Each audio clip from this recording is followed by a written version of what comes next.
siang Tribuners, jumpa lagi di program Mata Lokal Memilih. Nah, kali ini Mata Lokal Memilih cukup spesial karena jika biasanya kita menghadirkan calon legislatif, kali ini Tribun Kaltara kehadiran pembicara yang kita ambil dari konten kreator dan pengamat sosial media. Karena apa? Kita ingin melihat bagaimana sih fenomena para tim ses caleg ini atau calon legislatif berebut pamor dari para konten-konten kreator untuk mendulang pundi-pundi suaranya di pemilu 2024 ini.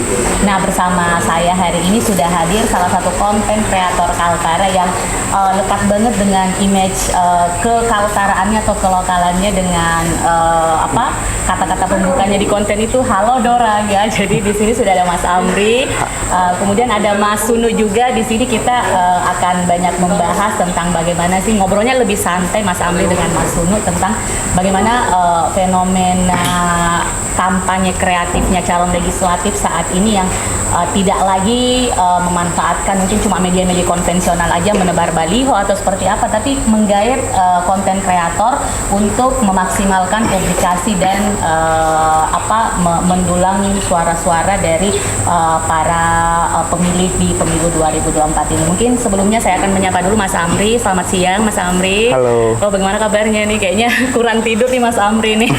Ya begitulah. Capek keliling ya kayaknya. Mas Sunu selamat siang. Nah, sebelumnya mungkin saya akan langsung ke Mas Amri dulu. Kita sedikit pembuka dulu Mas Amri. Saya mungkin mau kita Tribuners di sini bisa nggak diceritakan itu awal mula untuk terjun ke dunia konten kreator sehingga saat ini cukup konsisten dan menjadi salah satu konten kreator yang cukup diperhitungkan di Kalimantan Utara. Itu awal mulanya tuh terpikir untuk terjun ke situ seperti apa? Jadi awal mula saya terjun ke dunia entertainment itu karena 2020 itu Ipung dan Ujang Gegowon tuh lagi trending topik di Kaltara kan. Jadi saya termotivasi kayaknya saya bisa deh terjun ke situ dan saya suka nonton mereka. Sampai kapan saya mau jadi penonton? Kenapa enggak saya yang tertonton? Saya buat dan pada akhirnya berhenti kerja waktu itu dan konsisten membuat konten. 5 bulan pertama enggak ada penghasilan. Terus pas 6 bulan, setelah 6 bulan itu endorse sudah mulai masuk dan saya datangi Ipung, saya datangi Daeng Ruka untuk belajar dan mereka memberikan ilmunya dan itu ada hasilnya dan akhirnya konsisten dan terus sampai sekarang. Sebelumnya kalau boleh tahu Mas Amri ini apa sebelum konten kreator? Kerja sebagai apa? Jadi saya dulu tuh seorang tukang galon di Tanjung Selor sini, seorang tukang galon dan saya pikir kalau saya kayak gini terus penghasilannya kayak nggak seberapa deh. Saya rasa dunia konten kreator ini sebuah investasi. Kenapa saya bilang begitu? Karena akun itu nggak bakalan ada harga turunnya. Dia bakal naik terus harganya setiap endorse. Setahun ke depan tuh followers akan semakin bertambah dan begitupun dengan harga endorse kami semakin bertambah. Jadi saya rasa dengan membangun akun sosial media yang konsisten itu sama saya dengan investasi. Berarti cukup luar biasa sekali nih Tribuners karena dari from zero to hero ya, dari seorang tukang galon akhirnya sampai saat ini karena konsisten untuk membuat konten bisa mereguk popularitas seperti saat ini menjadi salah satu konten kreator di Kalimantan Utara. Sekarang pengikutnya di Facebook atau Instagram, TikTok itu sudah berapa Mas Amri ini? Instagram sekarang saya bisa dapat di 27.000 followers. Sekarang dan TikTok di 85.000 followers. Terus di YouTube yang paling cepat 5 bulan saya bisa dapat 17.000 subscriber. Sekarang untuk konsistensi mengupload konten itu di mana? Di platform mana? Instagram kah atau TikTok atau Facebook, YouTube atau di mana? Kalau bisa semuanya. Makanya kami konten kreator komedi itu lebih suka bikin video yang tidak sampai 1 menit atau 1 menit pas. Kenapa? Agar kami produksi satu video bisa diupload di semua aplikasi platform. Jadi kerja sekali dapat cuan dari mana-mana. Nah, ini dengan besarnya jumlah follower yang dimiliki di hampir semua platform media sosial nih, Amri menjadi salah satu konten kreator yang saat ini mungkin Tribuners yang sudah biasa melihat media sosial paling sering warawiri nih digaet oleh salah satu digaet oleh salah satu calon legislatif untuk menjadi tim sukses. Benar seperti itu. Betul. Nah, ini saya Mas Amri mungkin bisa diceritakan mungkin awal mula kenapa pengen atau tertarik gitu digaet oleh salah satu caleg tertentu. Kenapa nggak caleg yang satu misalnya? Kenapa caleg yang ini gitu? Itu awal mulanya gimana? Jadi awal mula saya terkenal itu kan saya sebagai konten kreator aktivis. Oke. Saya yang sering kritik jalan, kritik pemerintah itu saya di Kaltara mungkin satu-satunya. Dan mungkin tokoh-tokoh politik ini tertarik lah untuk melirik saya kan. Jadi sebelum saya masuk itu ada 3 caleg dengan dapil yang sama, orang berpengaruh menawari saya, dan ada 1 capres yang menawari saya. Oh baik. Tapi banyak yang saya tolak karena saya rasa saya kan konten kreator aktivis. Kalau saya berpihak dengan pilihan yang salah, otomatis nama saya juga jelek. Jadi makanya saya memilih itu mempertaruhkan branding mempertaruhkan branding saya dan karir saya. Kapan kamu terpilih dan kerjamu tidak bagus, otomatis apakah saya masih bisa diterima di penonton saya? Betul. Jadi saya sekarang itu memilih memang betul-betul pilihan hati, dan kaulah pilihanku. Saya sebagai konten kreator Kaltara bukan berarti saya tidak berhak untuk menentukan pilihanku. Dan saya rasa sampai di situ aja sih. Akhirnya terpilih, oh ini saya dengan caleg ini deh gandengannya. Ya, saya gandengan. Nah, mungkin sebelum Mas Amri saya ke Mas Sunu dulu sebagai salah satu tokoh pemuda di Kalimantan Utara, dan juga mungkin sedikit banyak pasti mengamati perkembangan media sosial kita di Kalimantan Utara. Ini dari Mas Sunu sendiri bagaimana melihat fenomena tim ses ini mulai beralih menggayat konten-konten kreator yang punya follower banyak untuk mendulang suara-suara pemilih untuk pemilu 2024 ini?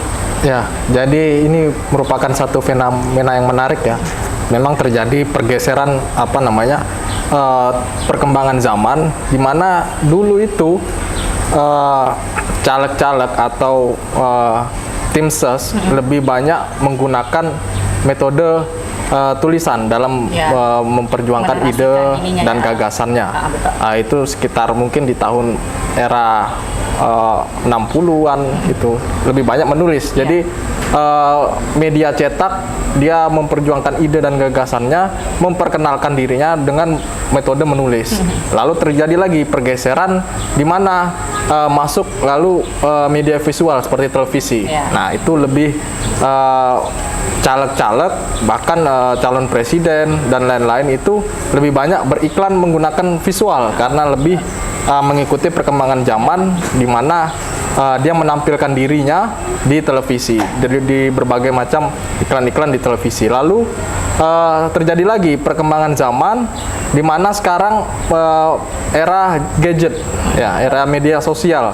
Nah, inilah lalu konten-konten kreator atau pekerja-pekerja industri kreatif di bidang media sosial memiliki berkahnya di situ dalam musim pemilu seperti ini. Di sekarang 60% pemilih ini adalah milenial, pemilih muda dari generasi milenial sampai dengan generasi Z. Nah, ini lalu konten kreator inilah yang dijadikan sumur untuk memperkenalkan dirinya caleg. Jadi sebenarnya ada 2 metode dalam caleg itu mengkampanyekan dirinya. Pertama, lewat metode konten kreator, dia bekerja sama dengan konten kreator untuk mengkampanyekan dirinya. Yang kedua juga dia sendiri yang membranding dirinya untuk menjadi konten kreator politiknya dia, ya seperti itu. Oke, jadi berarti memang cukup mulai melihat bahwa memang geliat-geliat para konten kreator ini mulai diperhitungkan sebagai salah satu sarana untuk meraup pundi-pundi suara juga ya, betul, dari para pemilih ya. Jadi posisi Mas Amri ini memang lagi tren-trennya untuk diperebutkan pamornya oleh para caleg kita nih. Mas Amri, mungkin ada nggak sih perbedaan yang dirasakan Mas Amri sebelum, mungkin kalau dulu seperti dibahasakan tadi bahwa dulunya saya ini seorang konten kreator aktivis sering mengkritik jalan. Nah, dengan sekarang kemudian terlibat di salah satu tim sukses calon legislatif tertentu, ada nggak bedanya rasanya sebagai konten kreator? Banget.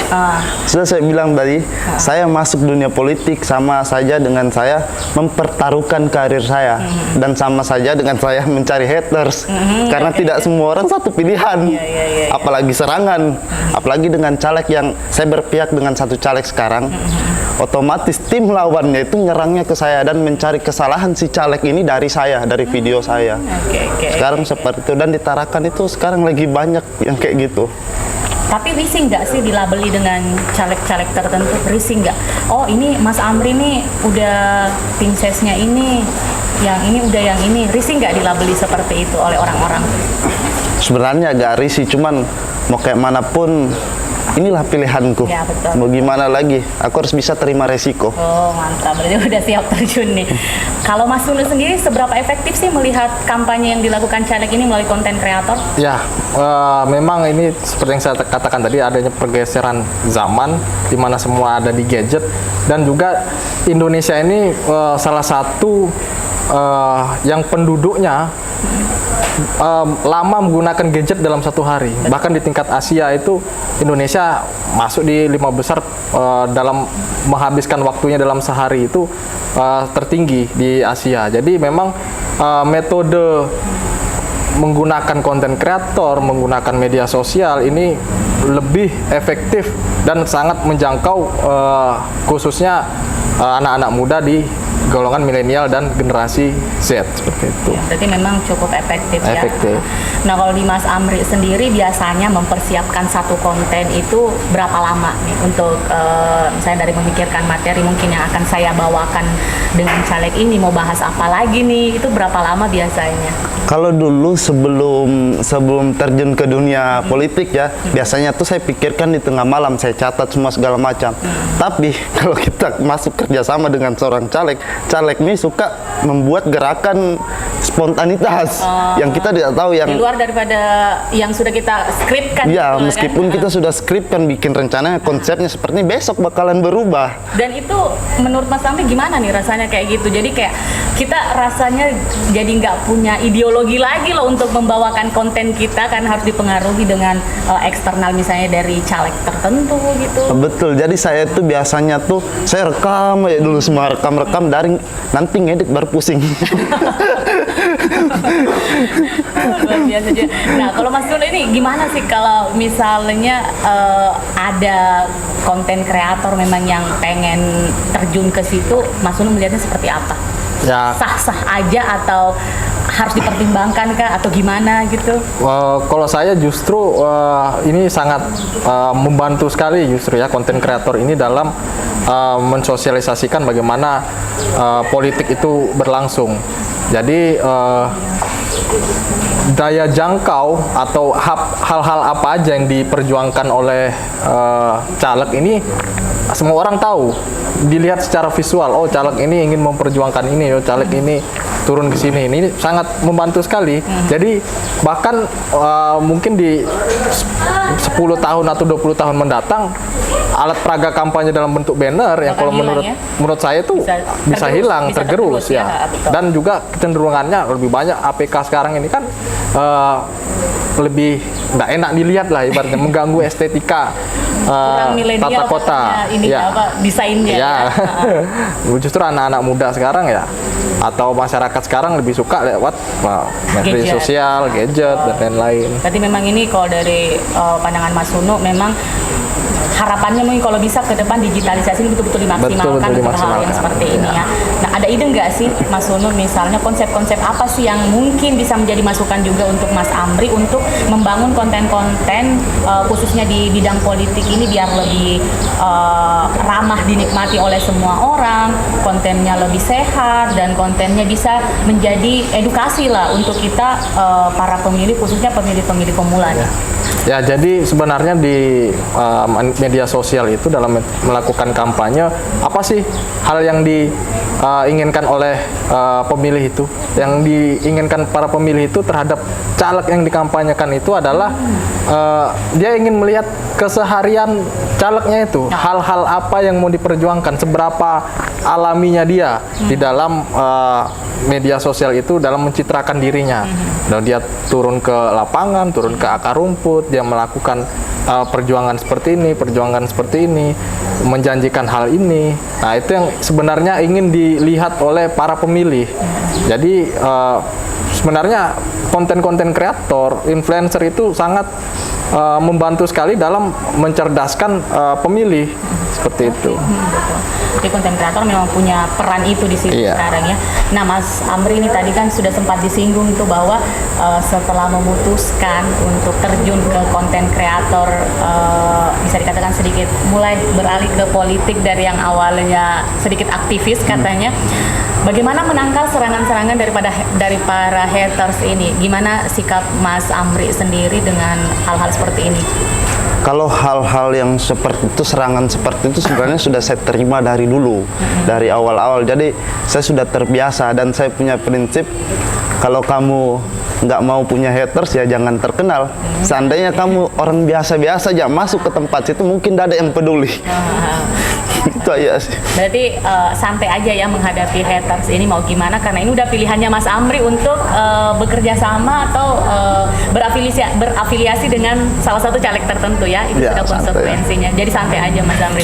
Sekarang pendapatannya kayaknya udah di luar Nurul nih kayaknya Mas Amri, apalagi sudah di. Nah, terus Mas Amri ini mungkin kalau kita bicara soal keberpihakan ya,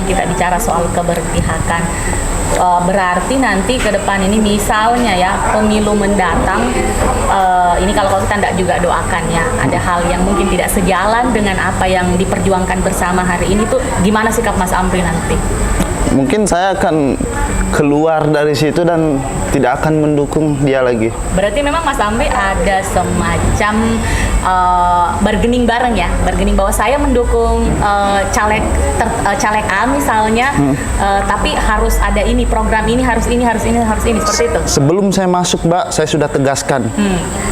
Kalau Anda terpilih suatu saat nanti, jangan harap saya tidak mengkritik Anda saat Anda terpilih. Oh, baik. Saat Anda punya kesalahan, itu yang saya bilang sama dia, dan dia iya, oke, nggak masalah. Kamu kritik saya kalau saya punya salah, oke, saya bilang. Oke, siap. Berarti terlepas daripada keberpihakan itu, Mas Amri merasa masih punya tendensi untuk kelak, kalaupun ini sudah berjalan, saya masih bisa mengkritik dengan kebijakan mungkin yang tidak sejalan atau tidak sesuai dengan yang sebelumnya kita perjuangkan. Betul.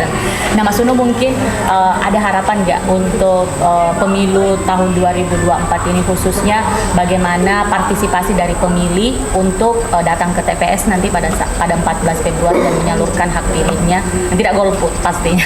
Ya, saya pertama-tama sangat mengapresiasi bagaimana konten kreator, pekerja-pekerja industri kreatif ini terus meningkatkan kapasitas dirinya ya. Terus lalu juga saya mengapresiasi kalau konten kreator ini bisa memberikan pencerdasan dalam hal-hal politik. Ini yang saya apresiasi. Lalu juga anak muda yang memang lebih dijangkau pada konten kreator ini kan pada generasi milenial dan generasi Z. Nah, ini juga tidak boleh buta politik. Jadi bilangnya Perdana Menteri Nasir itu, kamu boleh untuk tidak berpolitik, tapi jangan buta politik, ya kan? Nah, karena kalau kamu buta politik, kamu akan dimakan oleh politik itu. Jadi saya mengapresiasi di konten-konten kreator industri kreatif ini untuk mencerdaskan para generasi-generasi selanjutnya untuk turut serta dalam supaya mereka tidak buta politik seperti itu. Walaupun anak muda itu tidak mau berpolitik, tidak ada masalah. Yang penting jangan buta politik seperti itu. Nah, kalau Mas Amri sendiri gimana harapan-harapan di pemilu tahun 2024 ini, dan juga ajakan untuk memilih dan tidak golput nanti pada tanggal 14 Februari 2024? Saya rasa pilihlah yang menurutmu terbaik, yang kita kenal, ikuti suara hati. Kami hanya mengajak pilihan kami, dan kami tidak maksa kalian untuk memilih kami.